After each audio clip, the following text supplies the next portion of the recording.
Kimani Brown, and when we come back, we will commence the highlights for the year 2024.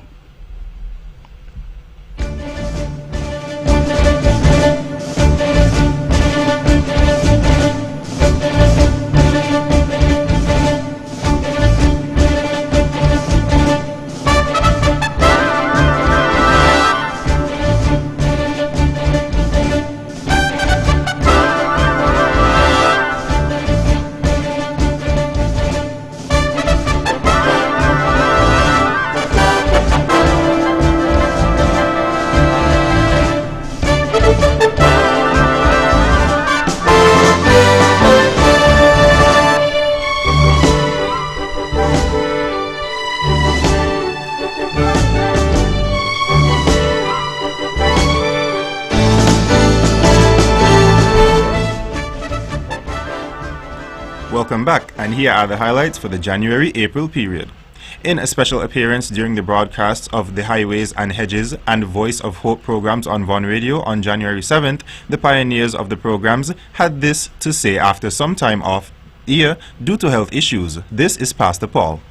And I'm so happy that Providence has allowed me to be on here this morning. I wish also to express my deepest gratitude to you for your prayers and your calls, and to know that your encouragements have gone a long way as I continue on the journey of recovery. It has been a long journey, of course, but God continues to be gracious, and for this I'm grateful. I'm happy to be on the radio this morning, and trust the Lord to use the word for His glory and for His honor.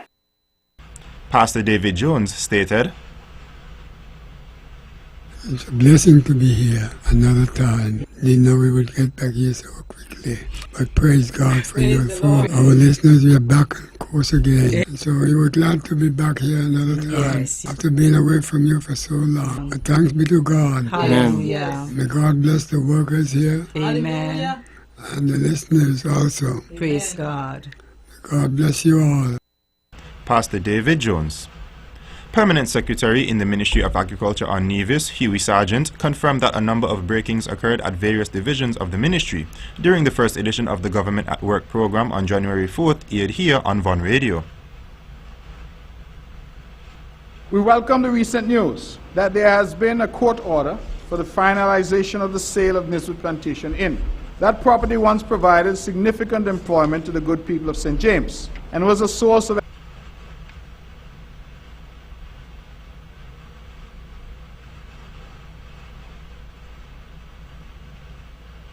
We welcome the recent news that there has been a court order for the finalization of the sale of Newsline'S Plantation Inn. That property once provided significant employment to the good people of St. James and was a source of economic activity for our local fishers, farmers, and other allied agencies in the tourism sector. Considering this, we had granted significant concessions to the buyers as an incentive for them to rehabilitate the property and return it to operation in the shortest possible time, thus returning employment for our people and providing much-needed hotel rooms. We are therefore anxiously looking forward to the reconstruction and reopening of that property. That was the Honorable Mark Brantley. The Nevis Island Administration expressed its pleasure concerning a court order from Nisbet Plantation Inn. The hotel closed its doors at the height of the COVID-19 pandemic in 2020. After signing a Memorandum of Understanding MOU for Geothermal Energy Project, Prime Minister Dr. Terence Drew says he wants St. Kitts and Nevis to become the first green country in the world and will be a beacon of inspiration for others to follow. The federal government signed the MOU with UAE-based K&K Group and Siemens Energy, a global leader in the energy business, to initiate the groundbreaking geothermal energy project in the Twin Island Federation. A statement from the federal government said the signing of this MOU initiates the feasibility studies, proposal planning and technical documentation required for commencement of the clean energy project. Four Seasons Resort Nevis was named as one of the 15 best family-friendly resorts in the Caribbean by AFAR. AFAR is an award-winning print and digital publication that focuses on travel and luxury.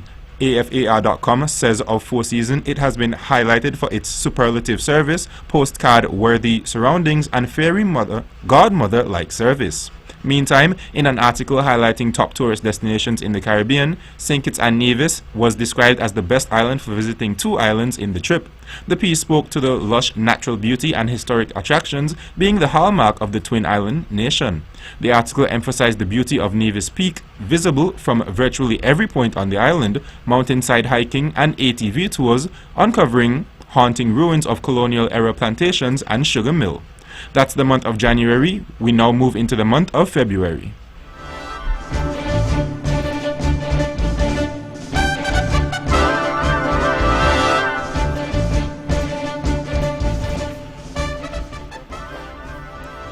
Welcome back for February highlights. The Office of the Director of Public Prosecutions, DPP, issued a press release about persons who failed to file under the Integrity in Public Life Act. In accordance with earlier warnings, complaints were filed on January 31, 2024 against public officials who failed to comply. The names of 2 public officials have been omitted, pending a legal opinion regarding the effect of their resignations on their obligations to file, the release said. It added, another requested and been granted an extension until the 5th of February on compassionate grounds owing to the death and recent burial of his mother. All the public officials listed in the table have failed to meet the filing deadline of 26 January 2024. Summonses were prepared by the court registry. Charges carry the full weight of the Integrity in Public Life Act with potential fines of up to $30,000 or imprisonment for up to 3 years. RSCNPF, Royal St. Christopher and Nevis Police Force, took the decision to restrict a performing artist known as Cayman 6 from performing in St. Kitts and Nevis. It came following a comprehensive security assessment executed in collaboration with relevant local and regional authorities following consultations with the Chamber of Industry and Commerce and other local stakeholders. The statement reads, the security assessment identified within the artist's work explicit endorsements of violence, promotion of criminal activities, and a consistent glorification of gang life. The performance restriction on Cayman 6 aligns with the police force's ongoing efforts to ensure that artists whose performances and content may pose security risks are not permitted to perform within the country. Prime Minister Honorable Dr. Terence Drew has stated that the country's economy is currently seeing an increase and improvement in economic activity following the deficit of the nation's economy was grappling with in 2022. According to Prime Minister Honorable Dr. Terence Drew, employment, tourism and small business activity are just some sectors seeing a pickup since the opening of the country following the COVID-19 pandemic, along with new initiatives put in place by his administration. He added this.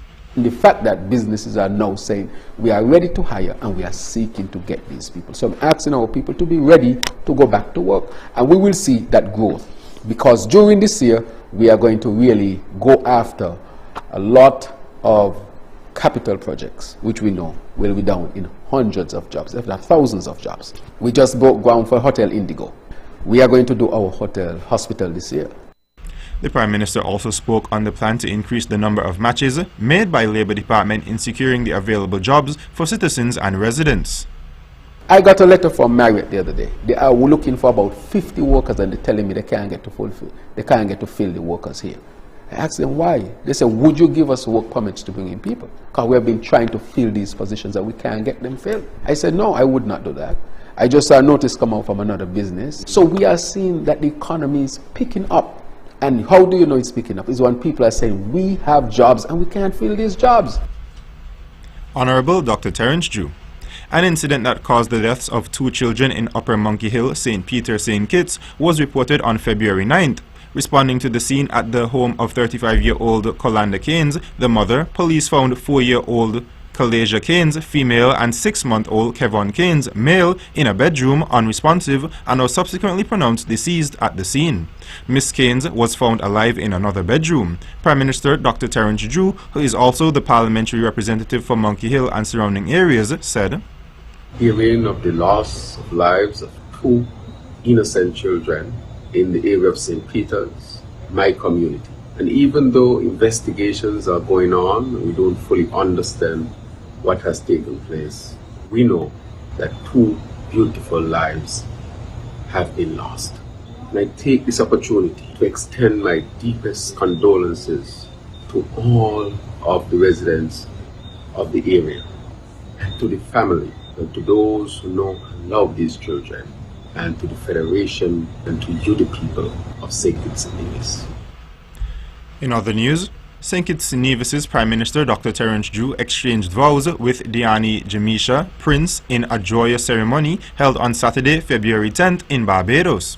Surrounded by their cherished family and loved ones, the couple celebrated their marriage in a gathering filled with love and joy. He said on Facebook, "It is with a grateful heart that I inform you of my marriage to my wife, Mrs. Diani Prince Drew. We ask for your prayers and support as we embark on our new life together." What is the status of the committee responsible for the CBI proceeds? What is the update surrounding Nevis' fair share of the proceeds? Prime Minister and Minister of Finance Dr. Terence Drew gave his response. Since I came into office, I have sat with the FS and also communicated with Nevis that we have asked the World Bank to study St. Kitts and Nevis and to present to us a model for revenue sharing. I think that what it offers is to have a reputable, independent, expert organization to study it and deliver it to us so that when it comes, whatever it says, it will bring a deep sense of impartiality and fairness to the outcome. So that is being pursued. And I would ask the FS for an update on that. Prime Minister Drew, at his February 13th press conference, said Nevis, as an island, receives an additional $5 million outside of the CBI monies. Let me say that since we have come into office, we have shared much more with Nevis. Not just the government, but the people of Nevis. We continue to send the budgetary support of about $5 million per month. That is outside of everything else. That's extra support. And that most likely coming from the consolidated fund where the CBI proceeds also go. So that's about $60 million per year. In addition to that, we used to get a grant from a favorable country to us, and it was being hidden from Nevis. Since that, I have opened up the grant, and Nevis receives 25% of it, which is about $5 million that they never used to get, that they get now. Prime Minister Dr. Terence Drew. The date for the LIFT program's application process was announced by Minister of State with responsibility for social development, Islian Phillip, signaling an end to the PAP program. April 1st was the date. PAP, Poverty Alleviation Program, transitioned and evolved to become LIFT. Under the PAP program, households earned less than EC $3,000 a month received an additional EC $500. LIFT, Livelihood Improvement for Family Transformation Program, is a response to the need to offer opportunities to genuinely empower beneficiaries. However, Ms. Phillips said it is not an assurance that those individuals will automatically receive assistance under the LIFT. That's it for the month of February. Up next is the highlights from March.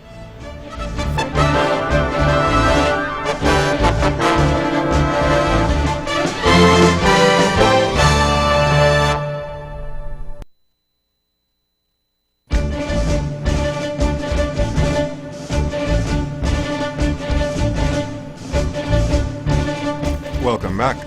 Consumers on Nevis saw new water rates officially taking effect on March 1st. In November 2023, Minister of Water Services Spencer Brand first made the announcement of serious consideration for the increase in water rates on the island. What are the contributing factors?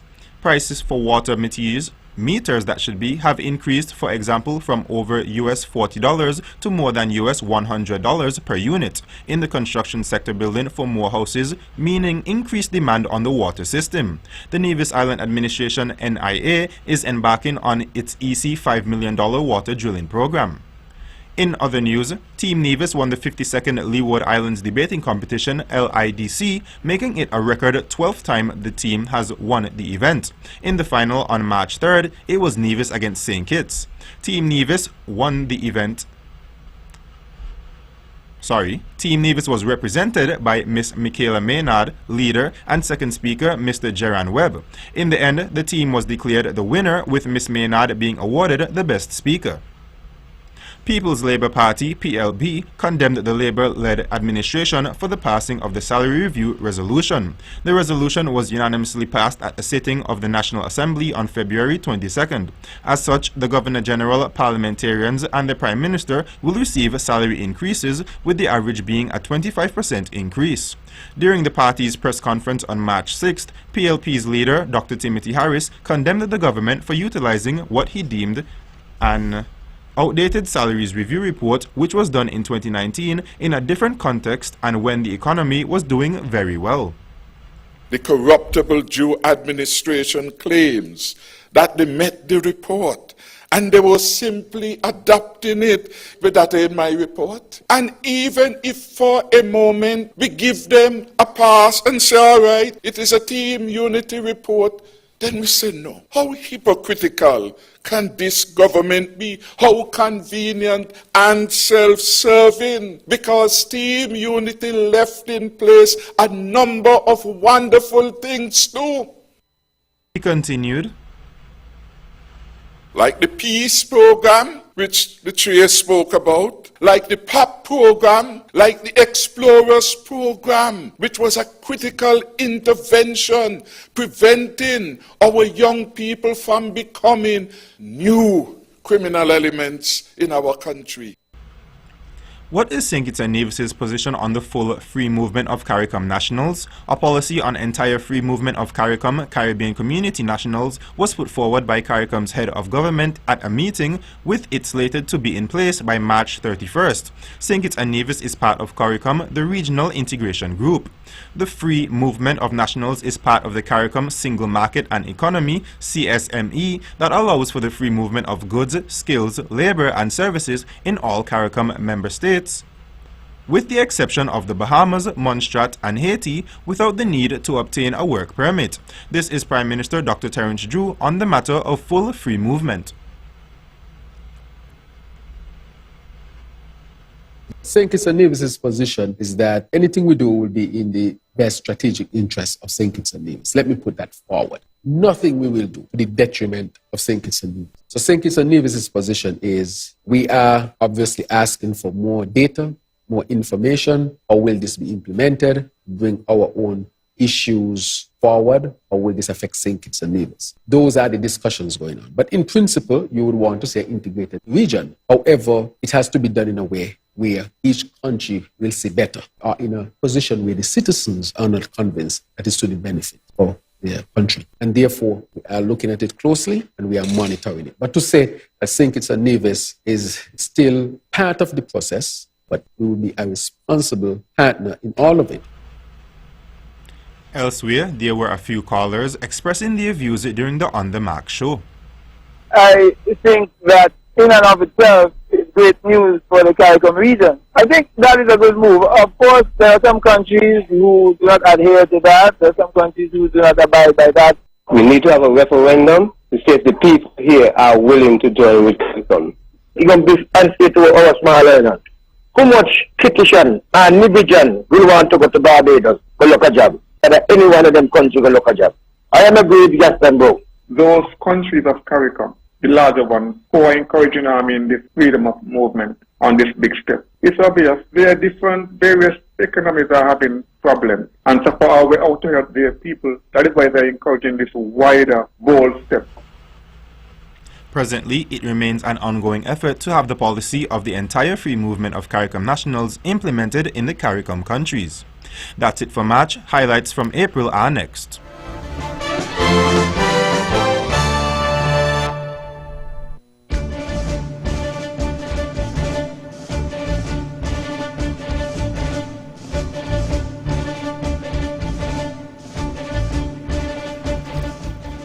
Welcome back with highlights for April. Following a 7.4 magnitude earthquake in the Republic of China, Taiwan, Prime Minister Dr. Terence Drew took to social media on April 3rd to inform the citizens of St. Kitts and Nevis about the status of fellow nationals residing there. Prime Minister Drew stated that he reached out to His Excellency Doña Francis, St. Kitts and Nevis's ambassador to the Republic of China, Taiwan, to ascertain the status of well-being of the nationalists there, who said all are well. Prime Minister Drew shared, "I spoke to Ambassador Michael Lin, Taiwan's ambassador to St. Kitts and Nevis, and he was He updated that there are now 7 confirmed deaths, 736 injuries, and 77 persons who were rescued. The quake is considered the most powerful in 25 years. Expressing a solidarity with the people of Taiwan, Prime Minister Zhu stated, "Our hearts and prayers are with the people of Taiwan."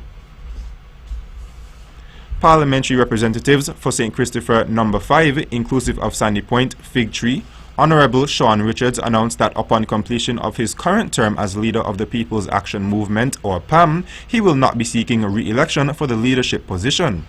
The announcement was made on April 4th. Mr. Richards has held the leadership position since 2012. While speaking with the VON Newsline, he mentioned the reason for his resignation. I am firmly of the view is that whether it is a political party or within any organization, you need fresh ideas, you need innovation, you need new leadership. It is when those things happen you're able to reinvigorate the party. I do believe at this particular point in time that the People's Action Movement is in need of as such. I have given 12 years as the political leader of the party. Honorable Sean Richards. In a public service announcement, Governor General of St. Kitts and Nevis, Her Excellency Dame Marcella Liburd, issued an alert about a fake Facebook profile impersonating her. The GG's Facebook page says a Facebook profile operating under the name Governor General has been sending friend requests and messages to individuals falsely, claiming to represent the Governor General's office and giving appointments. The general public is advised that the fake account is fraudulent and does not represent the Governor General or the government house. Persons are urged to remain vigilant and to not engage with or shape personal information with the impersoned account.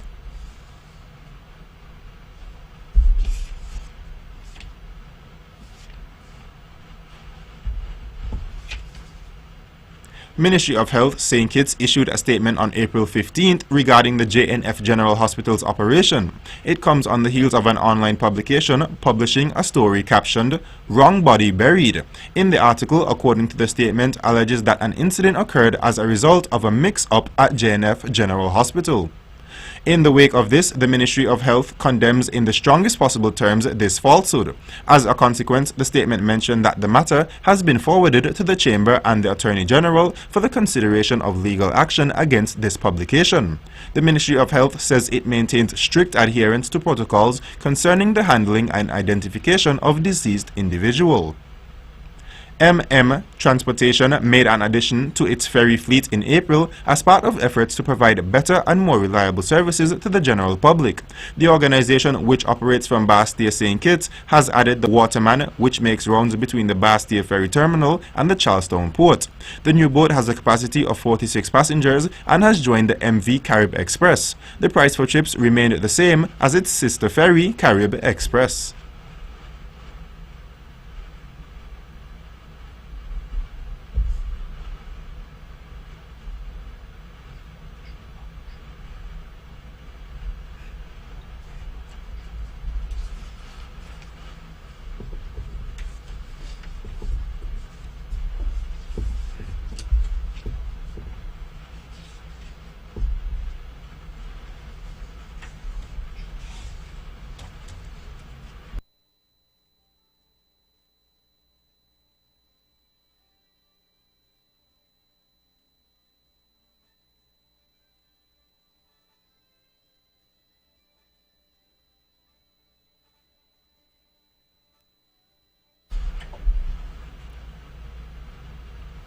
And that's the highlights for the January to April period. Up next, the highlights for May to August with Donella Claxton.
Welcome back, and now here are May's highlights.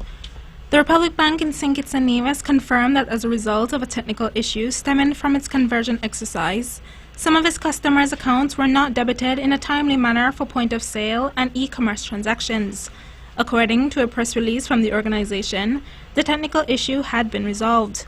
Against this background, the bank went through a thorough verification exercise, which involved careful identification of customer transactions. Additionally, given the volume of transactions, the bank says it was necessary to take the requisite time to meticulously validate the transactions and to develop personalized communication to each impacted customer, listing the relevant transactions to allow for a fully transparent approach.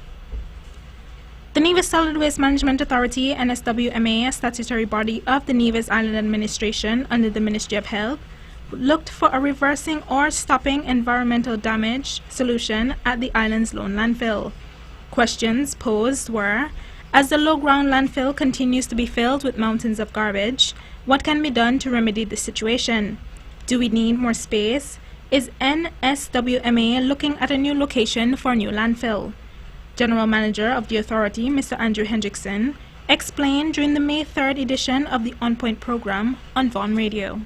It's obvious that we probably will not be able to find another location for a new landfill. And I'm not even sure that we want to find a new location for another landfill so that we could just collect, spread and bury. What we're looking towards is remediation and rehabilitation of our existing space, which has all of the infrastructure already there. All we need to do is rehabilitate it, change our way of going about waste management, and that is where our focus is right now. Following weeks of crime-related incidents, St. Kitts and Nevis's Prime Minister and Minister of National Security announced on May 9th a gun amnesty for the Federation. Dr. Terence Drew made the announcement at a sitting of the National Assembly. The amnesty was from the period May 10th to the 25th, a total of 15 days. One illegal firearm was surrendered to the police force during the period, police say. A spokesperson for the police said the weapon was a .380 RG revolver with 16 matching rounds of ammunition and was surrendered on May 17, 2024. The government of St. Kitts and Nevis officially commissioned the Keon Well on May 10th. For several years, the Keon community and its surrounding areas have been plagued by water issues.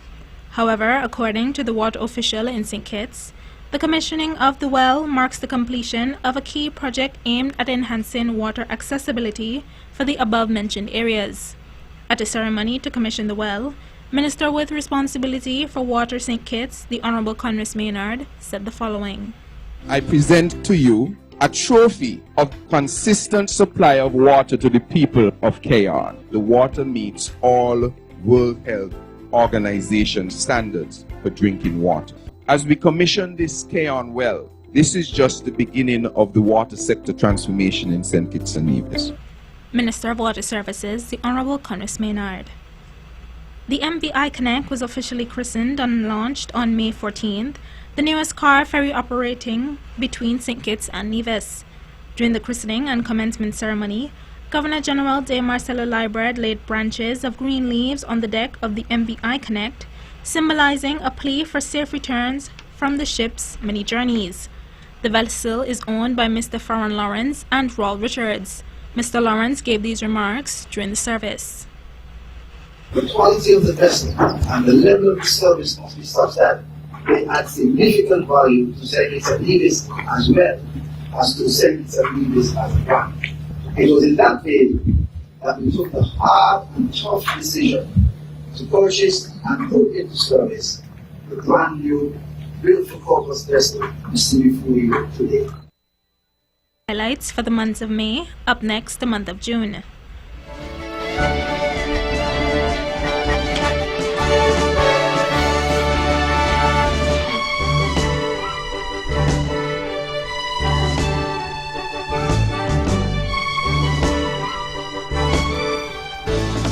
Welcome back, and now for the highlights for the month of June. Members of Parliament MPs in the Nevis Island Assembly received a 15% salary increase, which took effect on June 1st, 2024, according to Premier and Minister of Finance, the Honourable Mark Brantley.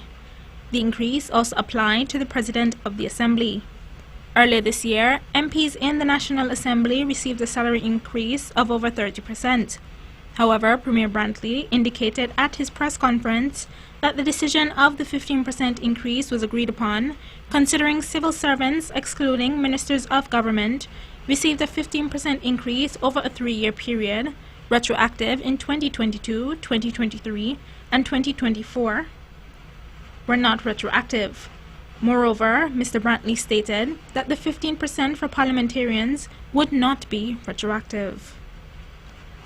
Lawyer Mrs. Natasha Gray Brooks emerged as the People Actions Movement PAM's first female political leader following the party's internal elections on June 2nd. In addition, she is also the first female leader of a political party in St. Kitts. According to a statement from PAM, history was made at the caucus. Mrs. Gray Brooks ran unopposed and she is now the 5th political leader of the party. The Voice of Nevis Vaughan Radio turned 36 on June 18, 2024, marking a new milestone for the station. The station opened its doors to serve the public on June 18, 1988, becoming Nevis's first radio station. It was founded by BVI Division resident, the late Mr. Merritt Herbert. Vaughan Radio's general manager, Mr. Everett Weber Herbert, remains at the helm of the station as Vaughan continues to provide the general public with reliable service to its news, programs, talk shows, etc., death announcements, and more. With its motto, "Only the best will do," through the years, Vaughan Radio, dubbed the Caribbean's powerhouse, has stood tall throughout the test of time. The Cairn High School was closed as the Ministry of Education St. Kitts addressed the health concerns aired by staff and students at the institution. Thus, a thorough overhaul of the school was done. According to the St. Kitts Education Media Unit, EMU, Director of the Project and Building Management Unit within the Ministry of Education, Ms. Melva Walters, said, "We would have discovered a possible mold issue, so we moved quickly and conduct the relevant tests. The school has since been reopened."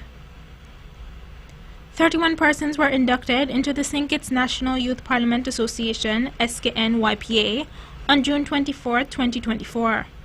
Among those in attendance at the ceremony was Governor General of St. Kitts and Nevis, Her Excellency Dame Marcella Liburd. Governor General Liburd mentioned via her official page on Facebook, 31 new members were inducted into the association, the biggest number ever at any one time. The SKN-YPA is a non-profit, non-governmental, non-partisan youth organization in St. Kitts, geared towards being the voice for youth of the Federation of St. Kitts and Nevis. And those were the highlights for the month of June. Up next is July.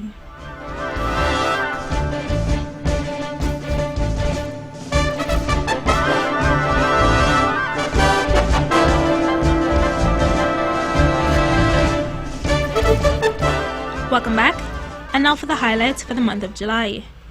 To better assist the public with the identification and prevention of e-commerce scams, the White Collar Crime Unit WCCU of the Royal St. Christopher and Nevis Police Force, RSCNPF, in collaboration with the St. Kitts and Nevis Financial Intelligence Unit, SKN-FIU, issued an advisory. Their mandate to the advisory is to continue in the fight against money laundering and other related activities. It says there are illicit actors, scammers, who are utilizing social media and purporting to be legitimate sellers of goods. The advisory urged St. Kitts and Nevis's general public to be advised to exercise caution when utilizing social media as a channel for the selling and the procuring of goods and the use of online platforms for payments. In an update about the federal government's donation of disaster relief supplies to the Windward Islands impacted by Hurricane Beryl, an initial contribution of 200 tarpaulins and a number of cases of bottled water left the Federation on July 2nd via a Coast Guard vessel of St. Vincent and the Grenadines. This was also part of the government's first response. Additionally, Prime Minister Dr. Terence Drew said on social media, a contingent of 5 security officers has been deployed to assist in the response and recovery efforts in the neighboring islands. Hurricane Beryl caused significant damage to Grenada, Carriacou, and Petite Martinique. At least 6 persons in total died as a consequence.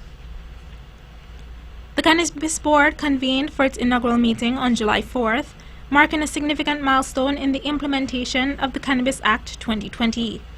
According to a press release from the federal government, the members of the board are Minister of Foreign Affairs et al., Dr. Denzel Douglas, Mr. Levi Bradshaw, Permanent Secretary in the Ministry of Health, St. Kitts, Mr. Curtis Martin, Mr. Everton Delaney, Mr. Samadi Reed, Russ Aya, Mr. Ivroy Penny, Russ Iroy, Mr. Maurice E.K. Flanders, Mr. Tavo Sargent, Mr. Terence DaCosta, Mr. Kano Cotton, Mr. Kel Newton, Chairperson of the Cannabis Board, Ms. Jahan Williams-Knight, Ms. Livy Burnham, and Mr. Andre Mitchell. On Wednesday, July 16, the government of St. Kitts and Nevis broke ground for the construction of a seawater reverse osmosis desalination plant to be located at the C.A. Paul Southwell Industrial Park, St. Kitts, underscoring its commitment to find viable solutions to the long-standing issue of water scarcity in the country. It will be capable of producing 2 million gallons of water daily. This will be the second desalination plant being undertaken by the government, with the first plant nearing completion at Canada Estate. Not only can the Dutch territory learn from Nevis' agriculture model, the possibility exists for the two islands to forge trade links. That's the word from Dutch St. Martin's Minister of Tourism and Economic Affairs, Grisha Heiliger Martin, according to a release from the NIA. Deputy Premier and Minister of Agriculture Nevis, the Honourable Eric Evelyn, expressed his delight in the idea. It comes as Mr. Evelyn led Minister Heiliger Martin and her delegation on a tour to various agricultural stations during a recent visit to Nevis.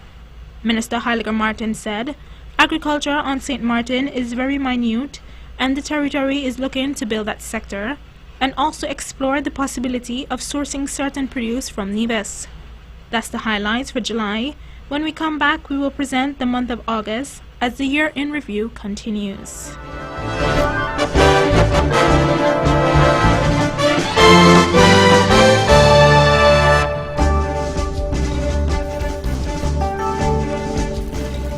Welcome back, and now for the highlights for the month of August. For Culturama 50, the National Bank Soca Monarch competition was held on August 1st at the Nevis Cultural Village and featured several artists competing in the groovy and power segments. At the end of the competition, Deli Ranks was declared the winner of the groovy segment with 219 points. First runner-up was Rokodan with 216 points, and coming in at second runner-up was Empress with 201 points. In the power segment, father-son duo Russ Brown and Rokodan were declared the winners with a total of 249 points. First runner-up was Big Six with 194 points, and second runner-up was T-Bone with 192 points. In the midst of the Culturama 50 celebrations, the Miss Caribbean Culture Queen pageant was held on August 5th at the Cultural Complex in Charlestown, Nevis, which was renamed to the NEDAX Cultural Complex. In the end, Miss Guyana, Shaquana Holder, won the 2024 crown, amassing a total of 1,882 points. She also received the Best Interview, Best Talent, Best Evening Gown, and Best Question and Answer awards. Guyana had copped the Miss Caribbean Culture Queen crown for a second successive year. Miss Antigua and Barbuda Dominique Trotman took the first runner-up spot with 1,799 points, and second runner-up went to Miss Dominica Kayana Dyer with 1,761 points. Nevis was represented by Miss Nikesha Henry, while Miss Desnerine Hanley represented St. Kitts. Still in C50 News, Road Walk Up was the winning song for the Hosford's Nevis Centre and Vaughan Radio Song of the Year competition. The selection, which is the creation of Easy featuring the Odyssey Band, won the competition with a total of 488 votes. Throughout the Culturama season, persons were given the opportunity online and at call-in designated times to cast their votes for the favorite original Culturama 50 song. The contest included 27 other artists, and the winning song received the cash prize of $100. Meantime, the Casanova Band was named the Road March Champions for 2024. The band copped the title with their song Legacy, scoring a total of 277 points. Coming in at second place was Corban with Fresh at 258 points, and third was Road Walk Up by the Odyssey Band with 240 points. For the Junior Kaiso contest, Mighty J won the crown this year, and for the Senior Kaiso title, Astro won the 2024 crown, Khadidra Lewis was crowned Miss Culture Swimwear 2024. St. Clair Rollins won Mr. Cool Competition 2024. And Shaquania Jeffers won the Miss Culture Queen pageant. A double homicide occurred on August 2nd as officers received a report of a vehicle containing 2 deceased males with apparent gunshot wounds located near the Newtown ground base St. Kitts. Upon arrival, the responding officers found the body of 30-year-old Devon Paris of Stony Grove, Nevis, and 9-year-old Jamani Smithen of Quarter Road, Nevis, lying face down with visible gunshot wounds to their heads inside a Ren Honda Fit motorcar bearing registration number R66. Both individuals departed from a family member's residence at approximately 4 p.m. on August 1st with the intention of attending a birthday party at the Caribbean Cinema. However, they never arrived at their destination. On the morning of August 2nd, a concerned citizen in the Newtown ground area near the sea noticed the vehicle in some bushes facing south and observed the lifeless bodies inside. Since then, Jesus Valdez of Newtown was charged for their murders. Members of the Royal St. Christopher and Nevis Police Force, in conjunction with the St. Kitts and Nevis Defence Force (SKNDF), responded to a report indicating the presence of human remains at Pinnis Beach, Nevis, on Saturday morning, August 17th. A statement from police said upon arrival at the scene, locating along the shoreline, the team identified what appeared to be human bones embedded in the rocks. The district medical officer examined the remains and confirmed that they were indeed human bones. And the government of St. Kitts and Nevis hosted an official funeral for former Member of Parliament for St. Christopher No. 4 and former Minister of Youth Empowerment, Sports et al., Glenn Ghost Phillip, in recognition of his contribution to the government and people of St. Kitts and Nevis. He passed away on August 1st at the age of 57. The official funeral was held on Tuesday, August 20th, 2024, at the Antioch Baptist Church located at Limekeel Commercial Development, Bassier, St. Kitts. And that's the highlights for the May to August period. Up next, the highlights for September to December with Mr. Jarvis Brown.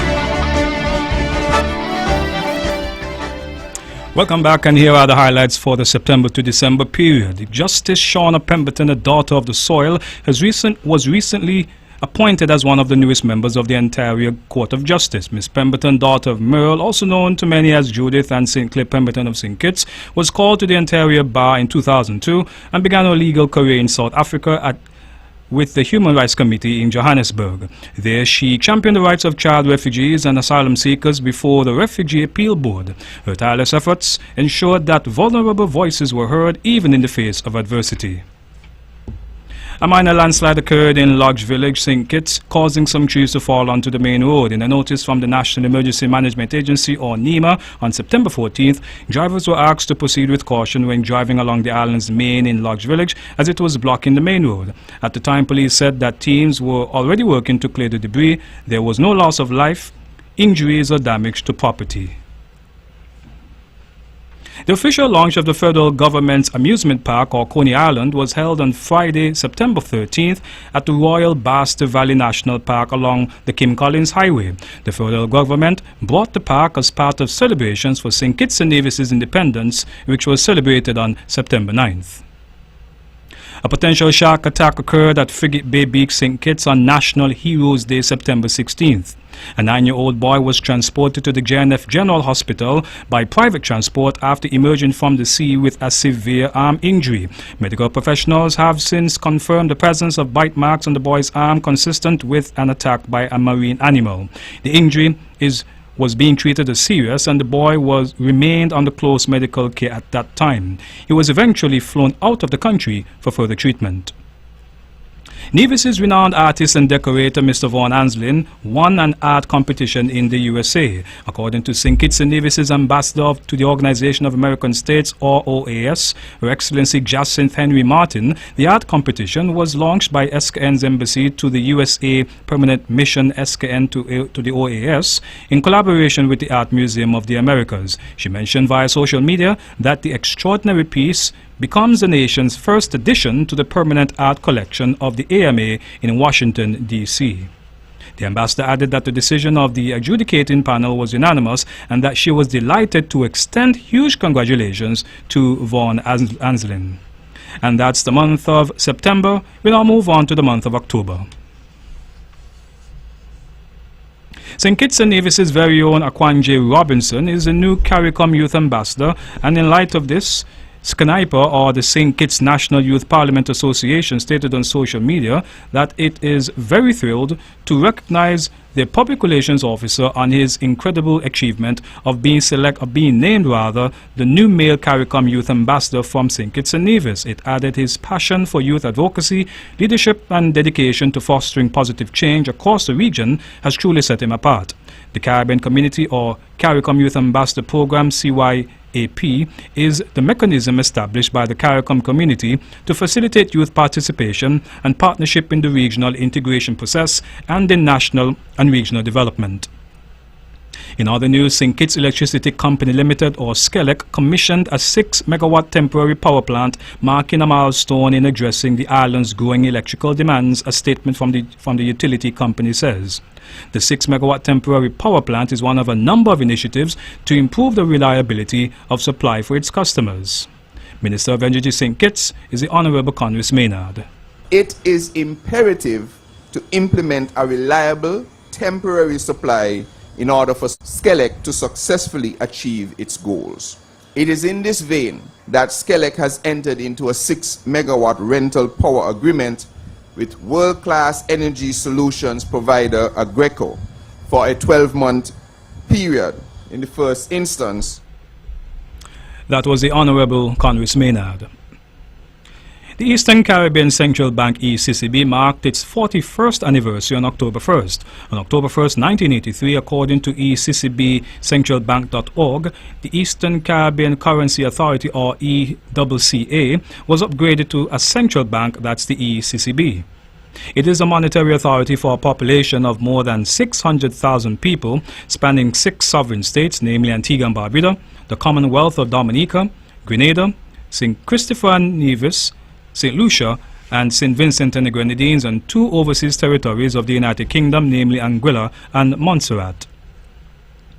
Nevis has been listed in Condé Nast Top Islands Readers' Choice Awards 2024 specifically for the Caribbean and the Atlantic region. Condé Nast Travel is a luxury and lifestyle travel magazine published by Condé Nast, which is a global media company. Nevis placed well ahead of countries such as Barbados, Bahamas, US Virgin Islands USVI, and the British Virgin Islands BVI. The points are from cntraveler.com, where 20 islands were named. Bermuda, last year's winner, with 91.22, Anguilla 91.01, and St. Bart's 90.21. Nevis, with 89.47 points, was ranked number 6. Sister Island St. Kitts, which was 16th last year, was not listed in the top 20. For the Condé Nast Travelers' Choice Awards 2023, Nevis also placed 6th, but with a score of 88.93. In more national news, ladies and gentlemen, make some noise. Charleston.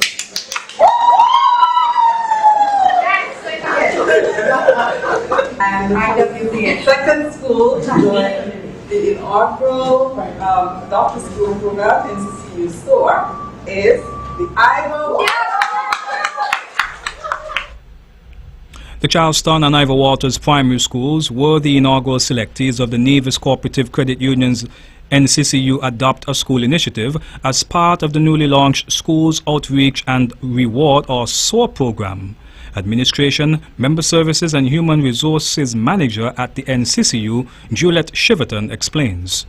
The purpose of the Adopt a School program is to continue to encourage community spirit while fostering the credit union principle, concern for community. The program is being launched initially for the public primary schools on Nevis.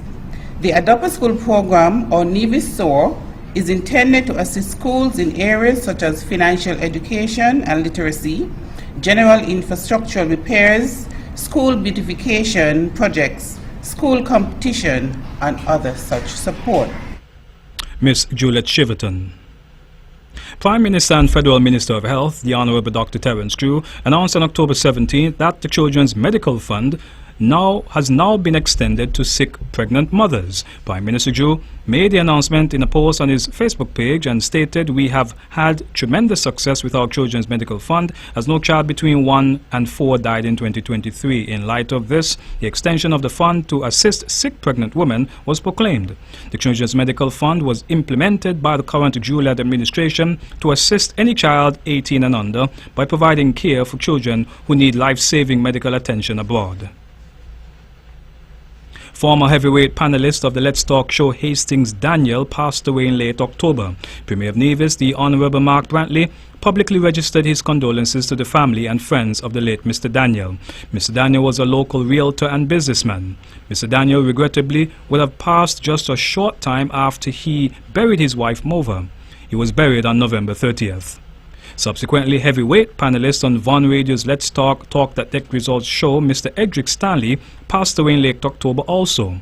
He passed away at the Alexandra Hospital, and Mr. Stanley was remembered by countless members and friends. He was one of the pioneering businessmen on Nevis and a former politician. The management and staff of Von Radio expressed their deepest condolences to the families of Mr. Daniel and Mr. Stanley. Here's an excerpt from the July 11th, 2024 Let's Talk, one of Mr. Stanley's final appearances on the program.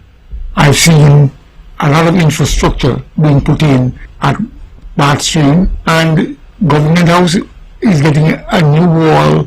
This tells you that the Nevis Island administration is putting its best foot forward with reference to sprucing up the place for those who are coming, who have spent many years outside thinking that Nevis is still what it was. But when they come, they will be shocked to see the state of Nevis. Premier of Nevis Mark Brantley spoke of Mr. Stanley at his monthly press conference on October 31st. I want to extend to the family of my friend, Edric W. Stanley, my deepest condolences. I believe Edric was a towering figure in the life and times of this island of Nevis. But Edric was my friend. He was my advisor in many respects. And he did for me as a politician something that many politicians don't have. He told me what I needed to hear. That was Premier of Nevis, the Honorable Mark Brantley. Mr. Stanley was buried on December 3rd. And those are the highlights for October. Up next is November.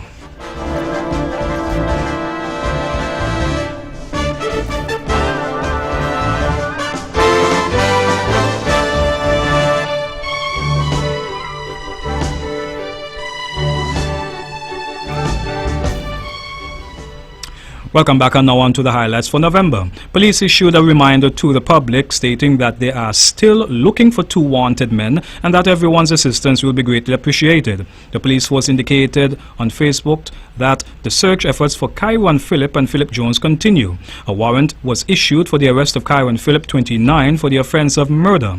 His last known address was John England Project in St. Peter's, St. Kitts.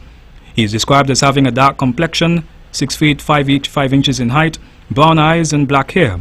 A wanted person bulletin was also issued for Jones of Tabernacle St. Kitts in August. Jones, 41, is described as having a dark complexion, 6 feet in height, brown eyes and black hair. Recently, police told the VOA Newsline over this weekend that they are still wanted. A bomb incident which occurred on November 4th, Guy Fawkes Day, the eve, was under investigation. Several reports reaching the VOA Newsline indicated that the incident occurred at the McKnight Community Center in Barcy, St. Kitts, and resulted in a bomb exploding in one youngster's hand. Consequently, his thumb finger was blown off, with videos on social media depicting it on the ground along with several drops of blood. Reports also indicated that one 17-year-old was involved. Police have confirmed the incident, however no details were provided as investigations were continuing into that matter. At this time in November, just under 50 days were left in 2024 until the year ends, and the question was asked, how is Nevis's outlook for investment in the upcoming year 2025? Premier and Minister of Foreign Investments is the Honorable Mark Brantley. I believe the outlook is favorable. I think that in our key sectors, tourism, financial services, job creation, and not just the number of jobs, but the amount of wages that are being earned, I think that the island is in good stead. In terms of investment, I am hopeful that by again the budget, we would have advanced some discussions that I can have something to say there. But I can tell you that we are in discussions with various investors to do some significant projects on this island, and I'm optimistic that we will be in a position to move those forward. Mr. Brantley mentioned this. This island has been burnt in the past, where people have come with much fanfare at the end of the day, and some of them have not delivered. And I have said, therefore, that I will not be making any announcements on anybody's behalf. I do my part as government. You must now do your part as the investor. That was Premier Mark Brantley. In other news, the Export-Import Bank of the United States, or EXIM, signed a Memorandum of Understanding MOU with the federal government unlocking up to US $300 million, equivalent to EC $811 million in financing to support critical projects that will drive long-term economic growth and sustainability in the Federation. EXIM President and Chair Reto Joe Lewis and Prime Minister Dr. Terence Crew formalized the agreement in a ceremony hosted by the U.S. Ambassador to Barbados and the Eastern Caribbean, Roger Nias, at the U.S. Embassy in Bridgetown, Barbados. In more national news, we must continue to fight for a better Nevis, because we had the Christina disaster back then, and now we have a different type of disaster. We have a governance disaster under the CCM government, and our people are once again struggling. Thousands of people at home and in the diaspora are depending on the Nevis Reformation Party. That was the Nevis Reformation Party's NRP's leader, the Honorable Dr. Janice Daniel Hodge. Her remarks were made at the party's convention held under the theme Navigating Challenges, Restoring Hope, Preparing for Governance on November 24th. Dr. Hodge was re-elected unopposed as a political leader. NRP's Dr. Hodge said scores of people are depending on us in reference to her party. They're depending on us to bring good governance to the people of Nevis once again, to bring transparency, accountability, and oversight, because today there is none. They are depending on us to reform the civil service and ensure fairness. Have a civil service where increments are not based on political favoritism, where new qualifications translate to pay increases, where procurement laws are complied with, and where there's equal access to opportunities for advancement. Our people are depending on us to finally complete the hospital and deliver adequate health services to the people of Nevis. That was NRP's leader, Dr. Janice Daniel Hodge, and that's the November highlights. We now move into December. Following days of debates in the Nevis Island Assembly, the Nevis Appropriation 2025 Bill 2024 was passed on December 5th. The bill appropriates certain sums of money for the use of the public service for the island of Nevis for the financial year beginning on January 1st, 2025 and ending on December 31st, 2025. Premier of Nevis and Minister of Finance Mark Brantley delivered a 2025 budget address on December 3rd, where he presented an EC $273.1 million budget for the fiscal year 2025. This is a reduction of about EC $9 million when compared to the 2024 budget, which was $282.7 million. Meanwhile, Prime Minister and Minister of Finance, the Honorable Dr. Terence Crew, presented the 2025 budget for the Federation of St. Kitts and Nevis at a sitting of the National Assembly on December 16th. This was done under the theme Innovation, Inclusivity and Sustainability, Our Path Forward. The Appropriation 2025 Bill 2024 was also tabled in the Parliament, and it is to the tune of EC $1.12 billion. The bill was passed on December 20th. In related news, Prime Minister Dr. Terence Crew made mention during his budget address of several initiatives for 2025. He stated that from the period January to June 2025, anyone earning less than $5,000 EC will be given an EC $250 every month, as well as the VAT reduction from 17% to 13%. among other initiatives the Prime Minister mentioned. The VOA Newsline received reports of WhatsApp scams and robbers purporting to be cable sync kits, which is an internet provider, and thus attempting to rob persons of household items. Reports indicated that for the WhatsApp scams, overseas scammers were cloning WhatsApp accounts and sending messages to the victim's contacts, pretending to be the account owner. The fraudulent messages may claim, for example, that the individual is stranded in the United States and urgently needs financial assistance via money transfer. The scams have occurred in both St. Kitts and Nevis. What can be done to avoid this? The police force has urged all residents to take the following steps. For example, contact the individual directly using a reliable method, such as a phone call, to confirm the authenticity of the request. Do not click on or approve any text messages, WhatsApp messages especially, or emails containing access verification codes that you did not personally request. But what about the purported cable workers and potential fake persons who say they work for a potential company but do not? Persons are urged to call the police, lodge your concern. Do not open your doors to them and stay vigilant. Similar incidents of WhatsApp scams in particular have occurred in the BVI and other countries.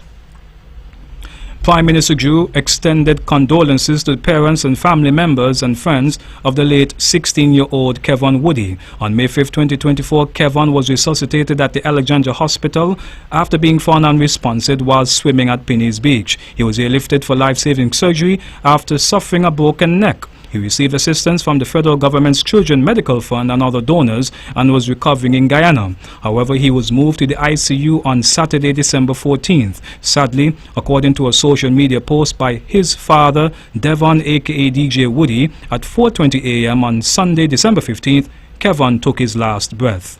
Nevis's Premier, the Honorable Mark Brantley, expressed deepest sympathies and stated, "May the prayers of the multitude comfort his family in this difficult time."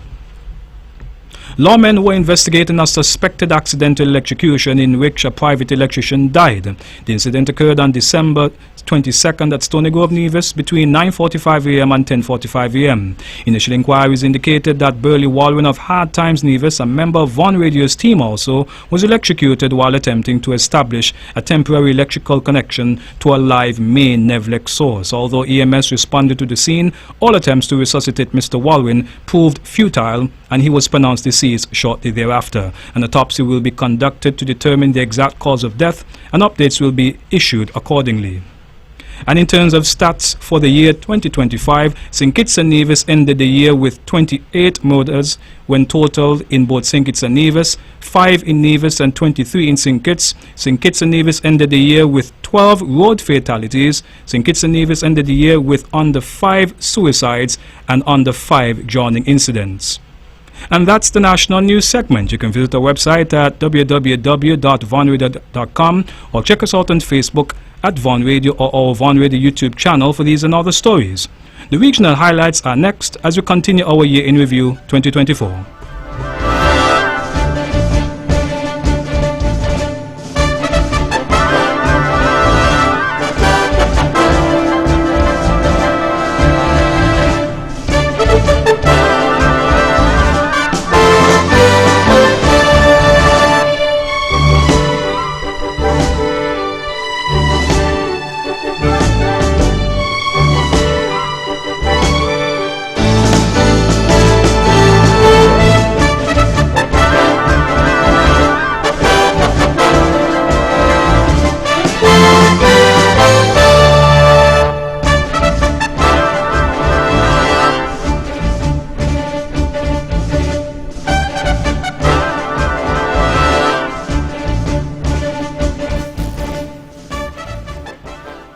Welcome back, and here are the regional highlights for 2024.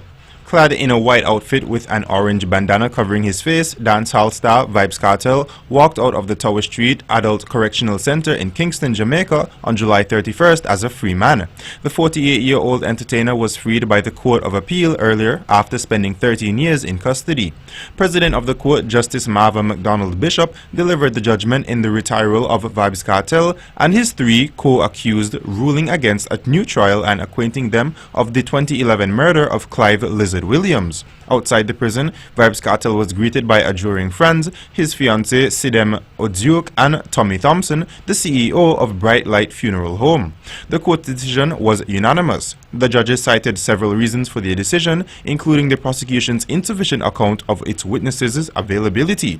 Kartel, along with Sean Storm Campbell, and Andre St. John, walked free. However, the fourth man charged, Kira Jones, remained in custody as he is serving a sentence in an unrelated case. News from the BVI: Lorna Smith was removed from office as the Deputy Premier by Premier Dr. Natalia Wheatley and was replaced by the 3rd District Representative Julian Fraser. Premier Wheatley announced the bombshell reshuffle of his government in a Facebook Live broadcast. I did so with a heavy heart because I enjoyed working with Honorable Smith, for she was a very capable minister, he stated. However, he noted that Smith's position became untenable due to concerns about her long-term commitment to the administration and possible position regarding an upcoming vote of confidence in the HOA. Smith had been appointed to her roles after the 2023 general election, where she was a key figure in forming the coalition government. The British Virgin Islands former Premier Andrew Fry was sentenced to 11 years imprisonment in a Miami court in August for conspiring to smuggle cocaine into the United States through Virgin Island waters, BVInews.com says. On April 28, 2022, Foy was arrested in the United States on charges related to drug trafficking and money laundering. U.S. District Court Judge Kathleen Williams described Foy's actions as an attempt to turn the British Virgin Islands into a narco-trafficking hub. Despite his involvement in a sting operation orchestrated by the U.S. Drug Enforcement Administration, Foy has maintained his innocence, arguing that no actual drugs were involved, only a fantasy constructed by the authorities. Foy remains in the Federal Detention Center in Miami, awaiting the outcome of his appeal. Hurricane Beryl impacted parts of the Caribbean, the Yucatan Peninsula, and the Gulf Coast of the United States during the hurricane season. It was the earliest forming Category 5 hurricane on record. Beryl broke many meteorological records, primarily for formation and intensity. Beryl made landfall on the island of Curacao, Grenada. Damage and casualties from the hurricane were widespread. Beryl caused catastrophic damage on Grenada's northern islands of Curacao and Petite Martinique, and on several of St. Vincent and the Grenadines' southern islands, such as Union Island, Cancun. Guyana issued a call for international legislators to denounce Venezuela's recent action aimed at asserting control over the Essequibo region, a significant portion of the Caribbean community, or CARICOM nation. And Nandlal, the Attorney General and Minister of Legal Affairs, delivered his urgent appeal during the 148th Interparliamentary Union, or IPU, Assembly. Nandlal underscored the imperative for parliamentary bodies worldwide to address Venezuela's actions, stressing the importance of upholding international law and fostering diplomatic avenues for resolving conflicts. He emphasized that such condemnation is not merely a gesture of support to Guyana, but a fundamental obligation in line with the principles of the IPU. Drawing attention to Venezuela's long-standing claim over a significant portion of Guyana's territory, Nandlal provided historical context, pointing out that his dispute was conclusively settled by arbitration in 1899. In other news, dancehall artist Andre Surland, popularly known as Popcorn, was slapped with 5 charges earlier this year related to an incident at his St. Thomas concert. He was charged with the following offenses: breach of the Noise Abatement Act, threat, using abusive and calumnious language, using indecent language, and disorderly conduct. The annual Unruly Fest has ended prematurely, with law enforcement pulling the plug minutes. Police said the show was originally scheduled to end at 4 a.m. and the show benefited from a bonus hour. A verbal dispute erupted on stage between the artist and lawmen, with a visibly frustrated Popcorn accusing authorities of threatening St. Thomas events unfairly. 4 people died in a plane crash on the island of Bequia, part of St. Vincent and the Grenadines. The small aircraft took off from Bequia bound for St. Lucia, only to crash into the sea a few minutes later. On board were the locally residing owner and pilot of the aircraft, a 51-year-old American tourist, and his two daughters aged 13 and 11. Witnesses reported hearing sputtering sound from the U.S. registered private aircraft during takeoff. After attempting to gain altitude, the plane crashed vertically into the sea just off the coast. Divers could do nothing but recover the 4 bodies, which were handed over to the quickly arriving Coast Guard. St. Vincent Times said 3 individuals, U.S. residents from the same family who were passengers, lost their lives when the single-engine plane crashed near Petite Nevis. Gary Conille was sworn in as Haiti's Prime Minister, vowing to deliver for the struggling Caribbean nation amid ongoing security, humanitarian and political crisis. Conille was appointed by the Transitional Presidential Council following the resignation of Prime Minister Ariel Henry in April as gang violence intensified. Let's go to work, and I assure you that we will never deliver what was promised, the 58-year-old said at the swearing-in ceremony. His swearing-in empowers him to form a government in consultation with the council, its head, Edgar LeBlanc Fiel, said. Meantime, Alex Didier Félamy was officially installed as Haiti's new prime minister months later in a formal ceremony held at Villa d'Hercule following Transitionary Council signing a decree dismissing interim prime minister Gary Conille. Out of Antigua and Barbuda, police made a breakthrough in the investigation of Member of Parliamentarian Asot Michael's death, charging a 26-year-old resident of Golden Grove with murder. Alexter Francis was taken into custody and subsequently charged with the murder of the St. Peter's constituency representative. According to reports, he confessed to the killing and pointed the police to key evidence. Michael was found laying in a pool of blood in his home. A couple took the plunge, quite literally, into married life as they made history by becoming the first black couple to exchange wedding vows underwater. Arthur and Kim Miller's wedding took place in Grenada's brand new underwater chapel located in Grand Mal. The innovative chapel, installed by the Grenada Tourism Authority, represents a unique fusion of the island's diving culture and romantic appeal. The ceremony took place in the crystal clear Caribbean waters, according to Caribbean Loop News. This trailblazing couple celebrated love like never before, stated Pure Grenada. The ceremony set a new precedent for destination weddings in the Caribbean. In Dutch St. Martin, following the January 2024 general elections, a 4-party government was formed by the United Resilient St. Martin Movement, or URSM, the Democratic Party, the Party for Progress and Nation Opportunity Wealth, or NOW, all of which had won 2 seats. As the URSM received the most votes of the 4, its leader, Luc Marcelina, became a prime minister. Elected members took office on February 10th, and Marcelina took the oath of office on May 3rd. However, the government collapsed 18 days later when now MP Kevin Mangret resigned from his party and left the coalition to join the opposition. This crossing the floor cost the coalition its majority, leading Marcelina to dissolve parliament and call snap elections, which were held in August. However, after the election, URSM, DP, PFP and SAM had agreed to form a governing coalition. Governor Ajouma Bali pointed Marcelina as for mature. The newly elected government of Montserrat was sworn in on October 25th. The new government was voted into office after the general election on October 24th, where the United Alliance, or UA, won 5 of the 9 seats in the Legislative Assembly. Ruben Meade was sworn in as the new premier of Montserrat less than 9 months after coming out of retirement to lead his newly formed UA to victory in the recent general election. At 70, Meade previously served as Montserrat's first premier from 2010 to 2014 and has held the position of chief minister twice between 1991 and 2010. He pledged to create an inclusive administration. And that's the regional highlights. A look at the international highlights comes up next.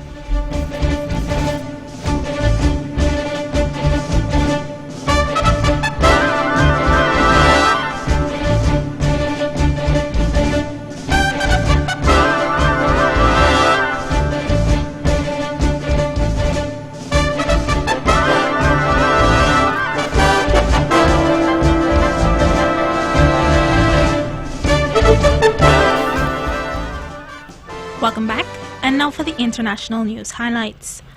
On July 13, Donald Trump, then former President of the United States and the presumptive nominee of the Republican Party in the 2024 presidential election, survived an assassination attempt while speaking at an open-air campaign rally near Butler, Pennsylvania. Trump was at an open-air campaign. Trump was shot and wounded in his upper right ear by Thomas Matthew Crooks, a 20-year-old man who fired 8 rounds from an AR-15 style rifle from the roof of a nearby building. He was shot and killed seconds later by the United States Secret Service counter sniper team. As shots were fired, Trump clasped his ear and took cover behind his lectern, where Secret Service agents shielded him until the shooter was killed. Trump was taken to a hospital, treated, and released later that day. The incident is regarded as the most significant security failure by the Secret Service since the attempted assassination of President Ronald Reagan in 1981. Republican Donald Trump told jubilant crowds in Florida, "America has given us an unprecedented and powerful mandate," following his victory at the polls. Of the 7 crucial swing states, Trump won North Carolina, Georgia, Pennsylvania, and Wisconsin, and was ahead in Michigan, Nevada, and Arizona. Republicans have also taken the Senate back from Democrats after flipping a string of seats. Trump defeated Vice President Kamala Harris while also securing the popular vote with 71.8 million votes, or over 50% of all ballots cast. Kamala Harris called Donald Trump to concede the election, CBS says, after Trump's historic U.S. presidential victory. The U.S. dollar surged when Donald Trump was projected to have won the presidency. Investors are betting that Trump's plan to cut taxes and raise tariffs will push inflation and reduce the pace of interest rate cuts. Higher rates for longer mean investors will get better returns on savings and investments they hold in dollars. Bitcoin also hit a record high, following Trump's election promise to make the U.S. the Bitcoin and cryptocurrency capital of the world. Sir Keir Starmer promised to build a government of service after becoming the UK's first Labour Prime Minister since 2010. Speaking outside 10 Downing Street after his party's landslide election win, he pledged to restore trust in politics and navigate a way to calmer waters. And, appealing directly to voters who did not back his party, he vowed to put country first and govern unburdened by doctrine. He was cheered into the famous street by a crowd of supporters who were waving Union flags and the flags of Scotland and Wales. The Prime Minister and his wife Victoria hugged old friends and colleagues who had lined up to applaud him. Sir Keir replaced Tory leader Rishi Sunak after an audience with the King at Buckingham Palace. General elections were held in Mexico on June 2, 2024. Voters elected a new president to serve a 6-year term, all 500 members of the Chamber of Deputies, and all 128 members of the Senate of the Republic. These elections took place concurrently with the 2024 state elections. Claudia Sheinbaum, a member of the left-wing political party Monera, was widely regarded by her party as the top contender to succeed President Andrés Manuel López Obrador and ultimately secure the nomination of the ruling coalition. Sigamos Haciendo Historia, Xochitl Gálvez emerged as the frontrunner of Fuerzas y Cuerpos por México, following a surge in popularity due to criticisms from López Obrador. Sheinbaum won the presidential election by a landslide margin of over 33 points, becoming the first woman and the first president of full Jewish descent to be elected president of Mexico, as well as the first Jewish woman elected a head of state in Latin America. Following the October 7th attacks by Hamas in 2023, Israel launched an air and ground offensive in Gaza that has continued to date, with the enclave remaining under siege. More than 45,000 people have died in Gaza since the fighting began, according to estimates released by the Hamas-run Health Ministry. Since the beginning of the year, Gazans have been facing famine and the spread of epidemics such as polio, as Israel's siege of the Strip has led to a severe shortage of food, water, and medicine. The year 2024 was marked by an escalation of armed conflict across the Middle East. For the first time in 2 decades, Israel had exchanged fire with Iran, while Syria witnessed the spectacular fall of Bashar al-Assad's regime at the hands of Turkish-backed rebels. He remains in Russia with his family, having received asylum from President Vladimir Putin. An influential traditional priest aged 63 sparked an outrage in Ghana by marrying a 12-year-old girl.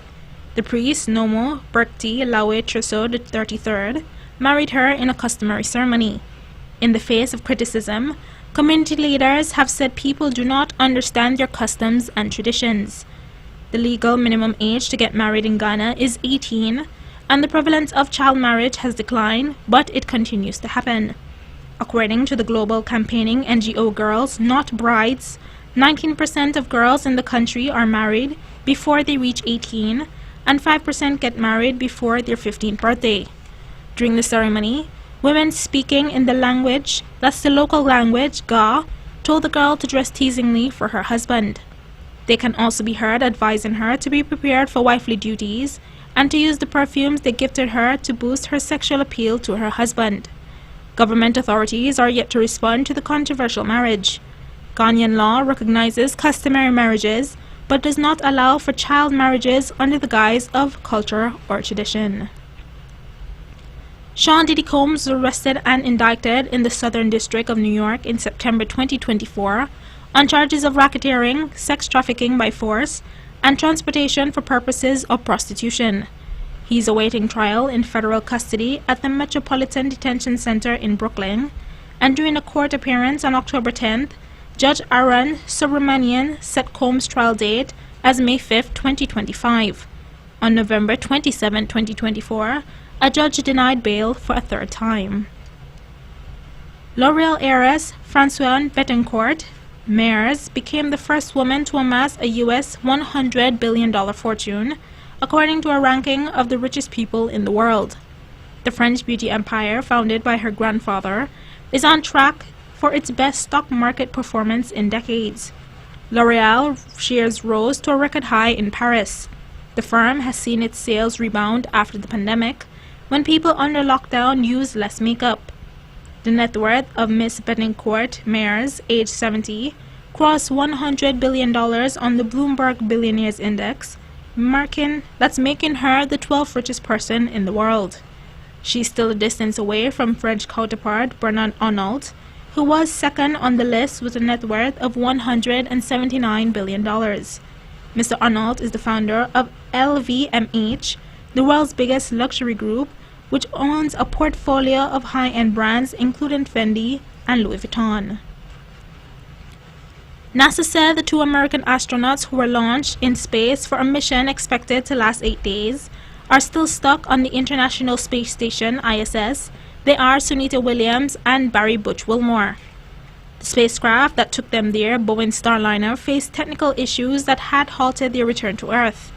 NASA's officials said the duo could be in orbit for 8 months if they couldn't return on the Starliner. NASA officials previously outlined problems with components in the Starliner's multiple thrusters. The crew is not in danger, but they could be stuck on the station until February 2025. Still in the international news, the Sudanese civil war rages on. The civil war that began in Sudan in April 2023 continued unabated in 2024, and the fighting pits the Sudanese Armed Forces SAF, led by Gen. Abdel Fattah al-Burhan, against the Rapid Support Forces RSF militia, led by Mohammed Hamdan Hemedi Dagalo. The 2 men jointly seized power in a coup in October 2021, but eventually had a falling out. The RSF, which grew out of the infamous Janjaweed that was responsible for the Darfur genocide 2 decades ago, seized control of Sudan's capital, Khartoum, as well as much of Darfur. In late September, the SAF launched a major offensive to retake Khartoum. And that's the international news highlights. Up next is sports.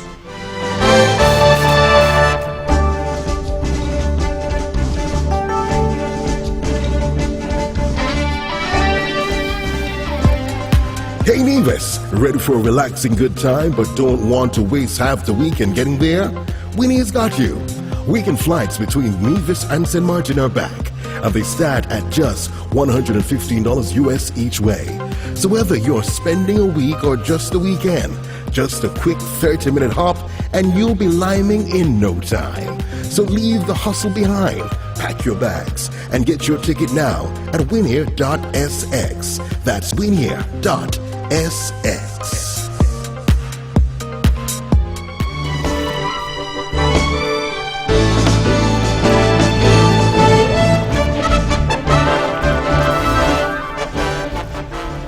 Welcome back, and now on to the sports highlights for 2024. The Charlestown Primary School CPS won the Gulf Insurance Limited Bonnie sponsored in the Primary Championship, otherwise known locally as Mini Olympics, on April 3rd at the Nevis Athletic Stadium on Mondo Track, and have five-peated at that event, having won in 2018, 2019, 2022, 2023, and now 2024. A medal count system was used to determine the winner, having been used for the first time last year. CPS won with 18 gold, 13 silver and 13 bronze. The Joycelyn Liebert Primary School came after the CPS. Then it was the St. Thomas's Primary School in third. Ivor Waters Primary took fourth. St. James's Primary School took fifth. Elizabeth Pemberton Primary School took sixth. Then it was Nevis Academy after Elizabeth Pemberton Primary. Then the Malcross Preparatory. And finally the VOJN Primary School. Montessori Academy did not participate this year. Still in local sports, the St. Thomas's Primary School STPS won the final match of the National Bank Nevis Primary Schools Football League on November 2nd. They faced the Joycelyn Liebert Primary School at the ETW Park, and in the end, St. Thomas's Primary won 2-0. In some more local sports, the Old Road United Jets are the 2024 MBGC Live Your Life Council Cup champions. The Jets defeated the Azul Cayenne Rockets on penalties. SKN's Football Association said following this, congratulations to Old Road United Jets for winning the first ever Live Your Life Council Cup. Still in sports, St. Kitts 10-year-old Briella Lake and Tizuriel Percival claimed victory at the recently concluded Antigua and Barbuda pre-Christmas Junior Invitational Tennis Tournament, securing the Under-12 championship titles respectively. In her final singles match, Briella Lake faced off against Antigua's Brooke Hassam, where she emerged victorious, winning the set 6-3. Tizuriel, undefeated throughout the tournament, defeated Antigua's Gabrielle York 6-love. Elsewhere, the Berwick Howard tournament was revived during the Culturama season here on Nevis, and a 50 overs match was played where St. Kitts defeated Nevis by 48 runs. Then Nevis faced St. Kitts in a nail-biting T20 match subsequently. The scores were St. Kitts won 24 for 7, Nevis won 23 for 7. St. Kitts won that match by 1 run. Now on to some still in sports rather. Nevis's Troy Nisbet wrote history as the first swimmer and youngest Olympian ever to represent St. Kitts and Nevis at the Olympics this year. He competed in the swimming aspect of the Olympics on August 1st. SKN's Aquatic Federation said this is a huge milestone not only for Troy but also for SKN. 15-year-old Nisbet recorded a new personal best and also national record in the 50 meters freestyle event with a time of 28.71 seconds. He placed 5th in the heats. Now on to some cricket. Kittishan Mikael Louis recently helped the Chicago CC win the National Cricket League NCL US title in the final match against Atlanta Kings CC. The final scores were Chicago CC 160, Atlanta 117. Louis scored 43 in the final match. Previously in June, he was named the West Indian Test Squad. He was named in the West Indian Test Squad for the Tour of England in 2024. In his first test, he became the first Kittishan to play for the West Indies. Racing in the pouring rain, Julian Alfred stormed to the 100 meters title to create history for St. Lucia at the Paris 2024 Olympic Games. Alfred won her nation's first ever senior global medal in athletics, where she gained world indoor 60-meter gold in Glasgow in March. Now she has become her nation's first Olympic medalist in any sport and made sure that maiden medal was a gold one, clinching a clear victory in a national record of 10.72 to beat world champion Sha'Carri Richardson and her U.S. compatriot and training partner Melissa Jefferson. The United States snatched the top spot in the 2024 Olympic medal table as their women's basketball team earned a thrilling victory over host France to win the final gold on offer in Paris. The U.S. team won a total of 126 medals. China won 91, Japan in third won 45 medals. Cuba and Jamaica placed the highest for the Caribbean, 32nd and 44th respectively. Now on to some basketball. The Boston Celtics secured a record 18th championship as they beat the Dallas Mavericks 106-88 to complete a 4-1 series victory in the NBA Finals. Dallas had kept alive their title hopes with a 122-84 win earlier to deny the Celtics a clean sweep in the best-of-7 championship series. It was a miserable night for Dallas's Kyrie Irving, who left the Celtics in 2019 as he was heckled by the crowd and scored only 15 points. Now onto some tennis. After 22 Grand Slam titles, stacks of dramatic moments and countless injuries, Rafael Nadal finally called time on his tennis career. The end came in Malaga, playing for Spain at the Davis Cup in a 6-4, 6-4 defeat to Dutch player Botic van de Zugsersop. The result on court may not have done justice to Nadal's career, but the tributes paid to him around that time certainly did. And in boxing, Alexander Usyk defeated Tyson Fury to retain his unified heavyweight world titles and proved his status as a generational great with another close points win in their rematch in Saudi Arabia. Having inflicted a first career defeat on Britain Fury by split decision in May, Usyk's astuteness and will to win once again prevailed in Riyadh's Kingdom Arena as he retained his titles. And that's it for sports. The weather forecast is next.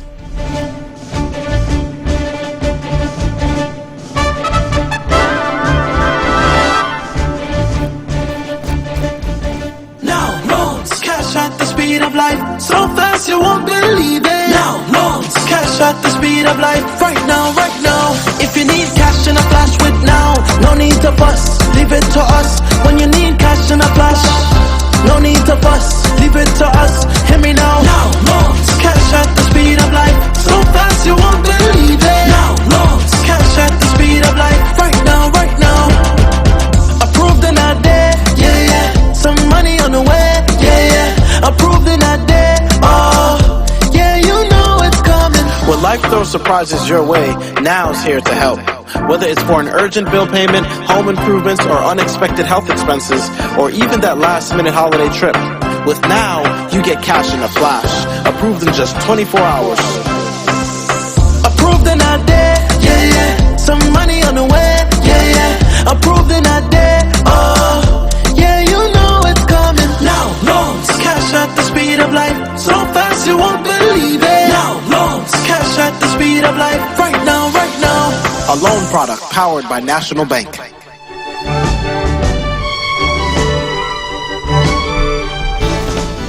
Welcome back, and now on to the weather. The weather tonight will be mostly fair. The weather tomorrow, partly cloudy with a moderate chance of showers. The winds are east to northeast at 7 to 19 kilometers per hour. The sea is 1.5 to 2.1 meters, and the high surf advisory remains in effect. The sunrise tomorrow will be at 6:40 a.m. And that's how we wrap up our Year in Review 2024. On behalf of the management and staff here at Von Radio, we thank you for listening and viewing, and we wish everyone a pleasant evening and a happy new year when it comes.